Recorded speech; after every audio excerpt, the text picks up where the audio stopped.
आयुष्यामध्ये जर खूप गोंधळ जाणवत असेल तर मनाला थोडा श्वास हवा असतो आणि तो श्वास शोधायला कोकणात एकदा तरी जावं.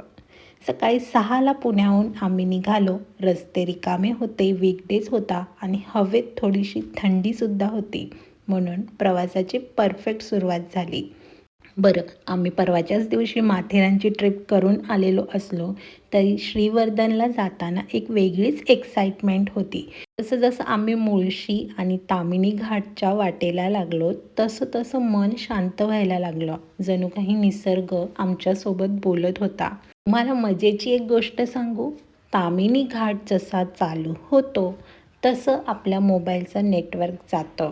हो, त्यामुळे उघड्या डोळ्यांनी निसर्गाचा आनंद घ्या असं आपल्याला इथला घाट सांगत असतो. ताम्हिणी घाट जरी सुंदर असला तरी मुळशीचं धरण आपलं स्वागत करत असतो. एका साईडला मुळशीचं धरण आणि दुसऱ्या साईडला गर्द झाडी आणि डोंगर. मला असं वाटतं ताम्हिणी घाटचा रोड म्हणजे फक्त रस्ता नाही तर मनाला रिसेट करणारा एक सुंदर अनुभव आहे आणि तो प्रत्येकाने घेतला पाहिजे. मोडीसारखे वळणं, झाडांचा बोगदा, गर्द झाडीतून हलकी सूर्याची किरणं, इतका सुंदर अनुभव आहे, मी शब्दांमध्ये सांगूच शकत नाही. तुम्ही एकदा आल्यावरतीच तुम्हाला कळणार आहे. म्हणून एकदा येऊन जा आणि अनुभव घ्या. साधारण 11:30च्या दरम्यान आम्ही श्रीवर्धनमध्ये पोहोचलो. आमची पहिलीच लाँग ट्रिप आहे, त्यामुळे आम्ही श्रीवर्धनला पहिली चॉईस दिली होती, कारण पुण्यापासून अगदी 4 ते 4.5 तासांमध्येच आपण श्रीवर्धनला पोहोचतो. श्रीवर्धनला पोहोचल्यानंतर जेवणाची वेळ झालीच होती. आम्ही फ्रेश झाल्यानंतर लगेचच जेवणासाठी एका हॉटेलमध्ये गेलो आणि तिथे जेवलो आणि थोडा वेळ आराम करून संध्याकाळी श्रीवर्धन बीचवरती आलो. तर आम्ही बीचवरती पाय ठेवला. पहिले आम्ही या राईडवरती बसलो आणि मस्त बीचवरती फेरफटका मारला.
आम्ही 2 दिवस माथेरानला गेलेलो आणि काल आराम केला.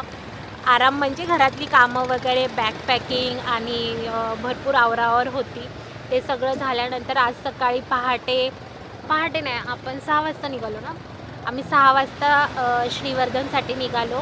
खाणंपिणं आणि CNG वगैरे सगळं बघता आम्हाला 11:30 वाजले आणि आज काहीच ट्रॅफिक नव्हतं, कारण आज वीकडे आहे आणि त्यामुळे काहीच गर्दी नाही आहे रस्त्यावरती, पण बीचवरती पण काही अशी विशेष गर्दी नाही आहे.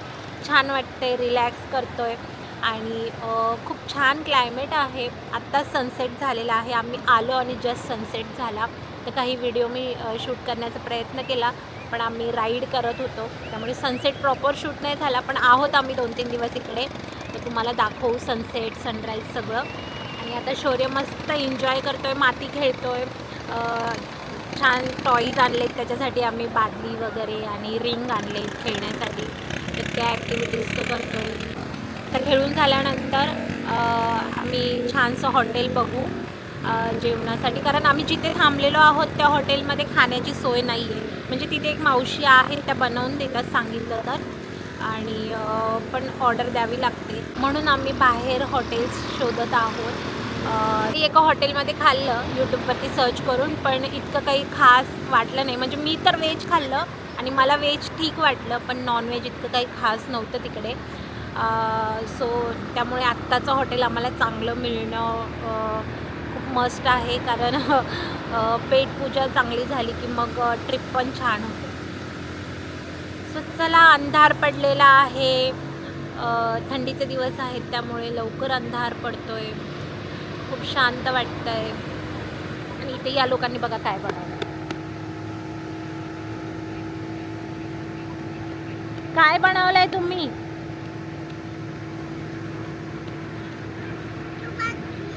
बादलीमध्ये काय भरलं? हॅपी बर्थडे केला का? इतका बिझी आहे शौर्य खेळण्यामध्ये. फर्स्ट टाइम तो आलेला आहे ना, त्यामुळे खूप एक्सायटेड आहे खेळण्यासाठी. पाण्यामध्ये पण भरपूर खेळला. आता परत सकाळी आल्यावरती त्याला प्रॉपर दिसेल की काय असतं बीच ॲक्च्युली. अशा श्रीवर्धन बीचच्या किनाऱ्यावरती लाईट्स लावलेल्या आहेत वॉक करण्यासाठी. खूप छान बनवलं आहे. सकाळी मी दाखवेलच स्क्रॅब वगैरे, स्क्रॅबपासून कसं बनवलेलं आहे. आता रात्री नाही दिसणार. सो आता आम्ही चाललेलो आहोत हॉटेलमध्ये. मछली जलकी जीवन उसका हाथ लगाओ तो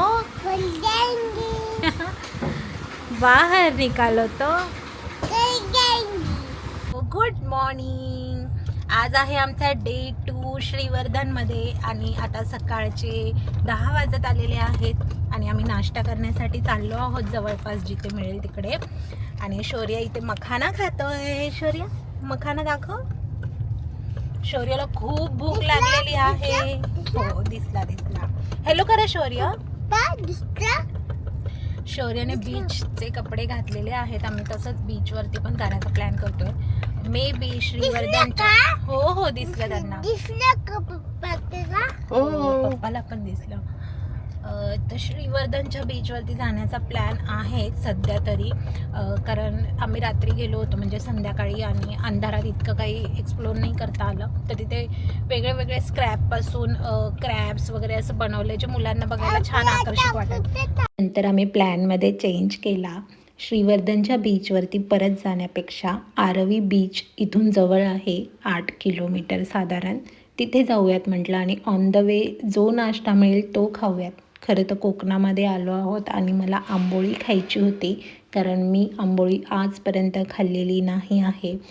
आंबोळीचा नाश्ता काही मला कोकणात मिळाला नाही, पण गर्द झाडींनी भरलेले हे वळणावळणाचे रस्ते यांनीच आमचं पोट भरलं होतं जसं काही.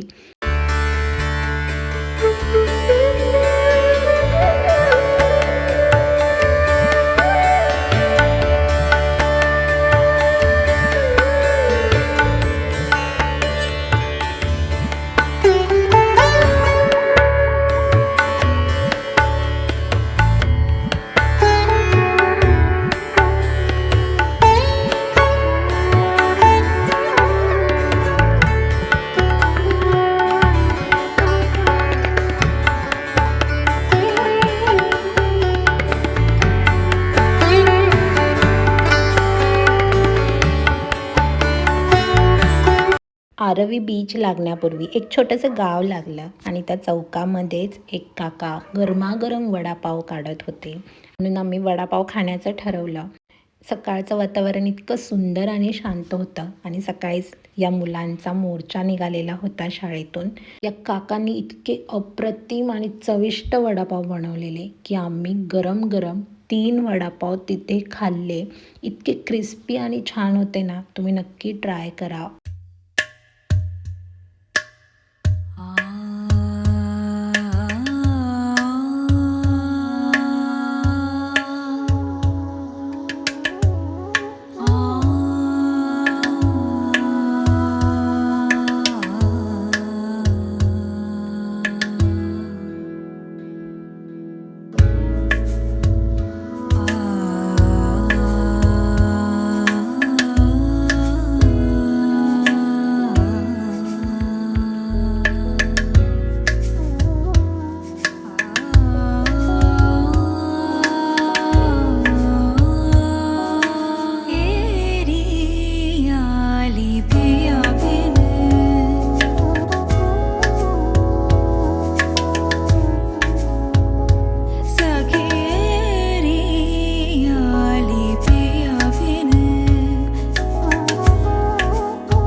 RV beach. आणि तुम्ही जेव्हा दिवे आगारला जाता, इथून वरती गेलो तर दिवे आगार आहे आणि इथून खाली गेलो तर श्रीवर्धन आहे आणि त्याच्या मधोमध हा आरवी बीच लागतो. खूप सुंदर बीच आहे, व्हाईट सँड आहे आणि प्रायव्हेट बीच पण म्हणू शकता, कारण काहीच जास्ती गर्दी नाही, काही नाही, शांत वातावरण आहे. तर इथे नक्की विजिट करा.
बीचवरून आल्यानंतर आम्ही मंदिरामध्ये गेलो, सोमाई देवी, आणि त्यानंतर श्रीमंत बाळाजी पेशवे यांचं जे जन्मस्थान आहे तिथे आम्ही गेलो.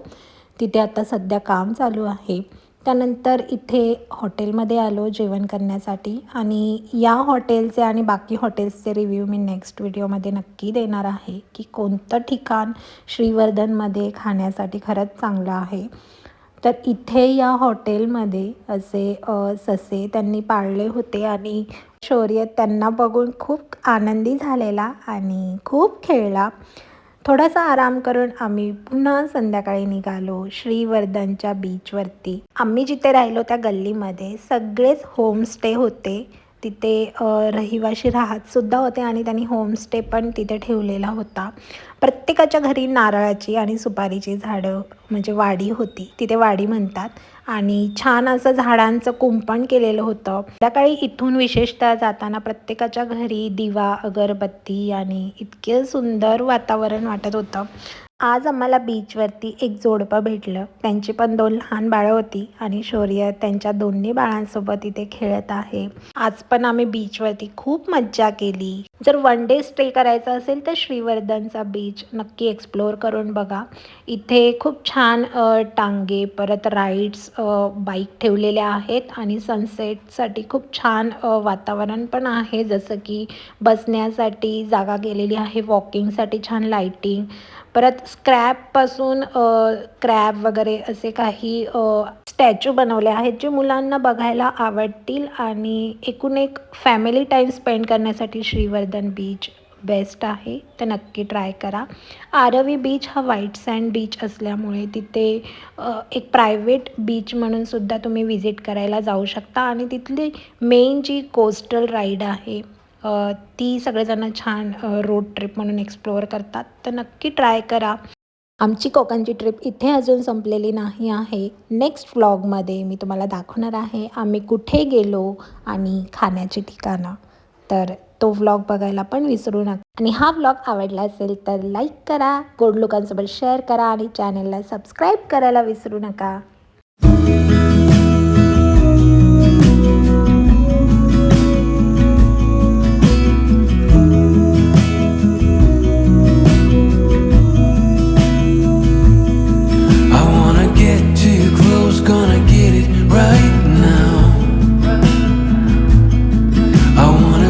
Show the limits with you right now.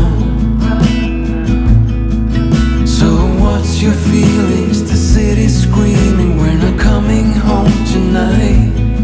We're living quick in this world, gonna get it right now.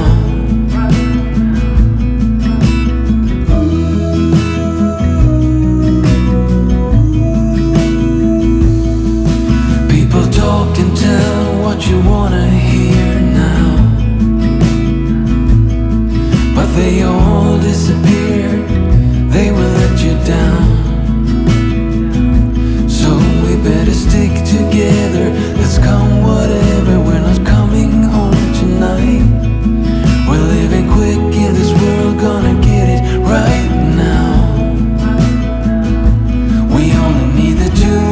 together. We only need the two of us together.